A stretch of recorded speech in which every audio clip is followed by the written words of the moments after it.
જય શ્રી કૃષ્ણ, જય માતાજીની। આજે આપણે બનાવવાનું છે તોતા કેરીનું ખાટું મીઠું શાક। બહુ ટેસ્ટી, નાના મોટા બધાને જ ભાવે એવું। તમે જોઈ શકો છો મેં એક નંગ લીધી છે તોતા કેરી। તો સૌથી પહેલા કેરીને સમારવાની છે આપણે।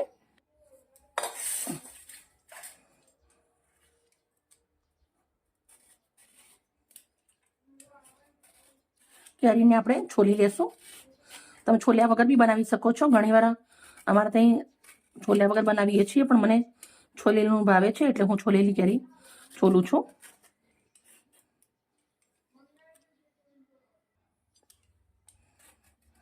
આ શાક તમે એકવાર ખાશો તો અથાણા પણ ભૂલી જશો।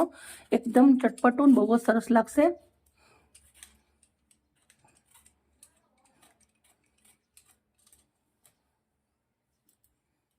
સમારી લેશું આપણે।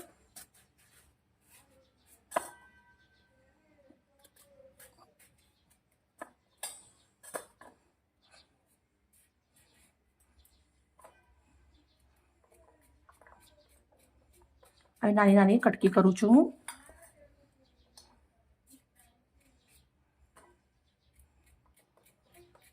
બધી જ કેરી આપણે આવી રીતે સમારી દેશું। કેરી સમારી રેડી કરી દીધી છે। સાથે મેં કર્યો છે એક જુગાડ, હું તમને બતાવું છું।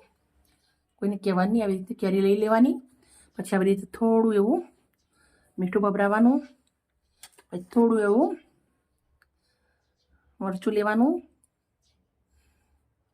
અને મસ્ત રીતે ખાવાનું, મજા લેવાની। ગરમીની અંદર આ કેરી ખાધેલી બહુ જ સરસ રહે, લૂ ના લાગે અને સેહત માટે બી બહુ સરસ રહે। તો હું તો ખાઉં છું। પછી આપણે બનાવીશું વિડીયો છે। કઢાઈના અંદર સરસોનું તેલ મૂકું છું। એક મોટો ચમચો ભરાય એટલું આપણે સરસોનું તેલ લેવાનું છે। શાક બનાવવાનું છે પણ આપણે અથાણાની ટક્કર મારે એવું શાક બનાવવાનું છે, એટલે તેલ થોડું વધારે લેવાનું। મિત્રો તેલ સરસ ગરમ થઈ ગયું છે। આપણે રાઈ લેવાની છે, જીરું લેવાનું છે અને મેથી છે। મેથી તો આ શાકના અંદર જરૂર હોય જ ખરી અને નાખવાની। મેથી નાખવાની બહુ જ સરસ બને। રાઈ મેથી જીરું સરસ ફૂટી ગયું છે। એક સૂકા મરચાં ટુકડા કરી નાખું છું, થોડી હિંગ નાખું છું। સાથે આપણે ગેસ ધીમો કર્યો છે અને કેરીની કટકી નાખી દેવાની છે।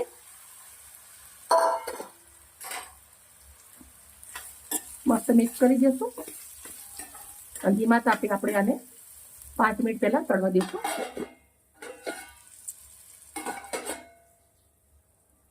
પાંચ મિનિટ થઈ ગયા છે, ચેક કરી।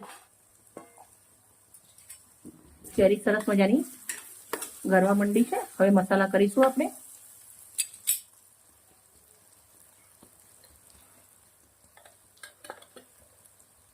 કશ્મીરી મરચું નાખું છું 1 ચમચી, ફ્રેશ કૂટેલો ધાણા જીરું નાખું છું 1 ચમચી, અડધી ચમચી હળદર નાખું છું, અડધી ચમચી મીઠું નાખું છું।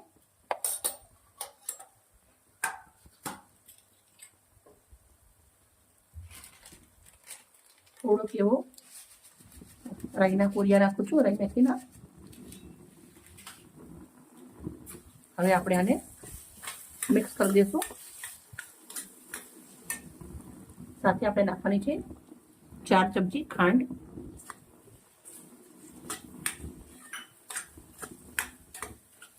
ખાટું મીઠું તીખું સબ્જી બહુ જ સરસ બનશે। ગરમીના મોસમના અંદર આ એકવાર શાક બનાવી ખાજો, તમને આંતરડાના અંદર બહુ જ સરસ પચણ થઈ જશે। 1 વર્ષનું જે બી ખાધેલું હોય પચણ થઈ જાય છે। હવે પાછું આપણે 5 મિનિટ સુધી ધીમા તાપે થવા દેવાનું છે। મિત્રો શાક ચેક કરી લેશું। ખાંડ ઓગળી અને સરસ રસ્તો થઈ ગયો છે। શાક એકદમ આલિશાન બની ગયું છે। તમે આ શાક બનાવીને 15 દિવસ સુધી ખાઈ શકો છો। 1-2 દિવસ નહીં, પૂરા 15 દિવસ સુધી પરાઠા જોડે, થેપલા જોડે બહુ જ સરસ લાગશે, રોટલી જોડે। આપણે હવે આને સર્વ કરી દઈશું। ગેસ બંધ કરી દીધો છે। બાઉલ લીધું છે, બાઉલના અંદર આપણું શાક નીકાળવાનું છે। તમે બીજા શાક બનાવો તો તમે 15 દિવસ ના ચાલે, આ શાક બનાવો તમે 15 દિવસ સુધી ખાઈ શકો છો। કાચની બરણીના અંદર ભરી અને મૂકી દેવાનું તો 15 દિવસ સુધી ચાલશે। તમારા ઘરે તો અત્યારે ચડ થઈ જશે, 15 દિવસમાં નહીં પણ અત્યારે ચડ થઈ જશે, કલાકમાં જ। આલિશાન આપણું શાક બની રેડી થઈ ગયું છે। મિત્રો મારી વિડીયો સારી લાગી હોય તો પ્લીઝ મને લાઈક કરજો। ગરમીની મોસમ છે, તમારા બાળકોનું ધ્યાન રાખજો અને મારી બનાવેલી રેસીપી એકવાર જરૂરથી બનાવજો। એકદમ હેલ્ધી હોય છે, ટેસ્ટી હોય છે, નાના મોટા બધાને સરસ લાગશે। ઘરના મસાલાથી બનાવીશું। કાલે આવીશ નવી રેસીપી સાથે। Okay, bye bye.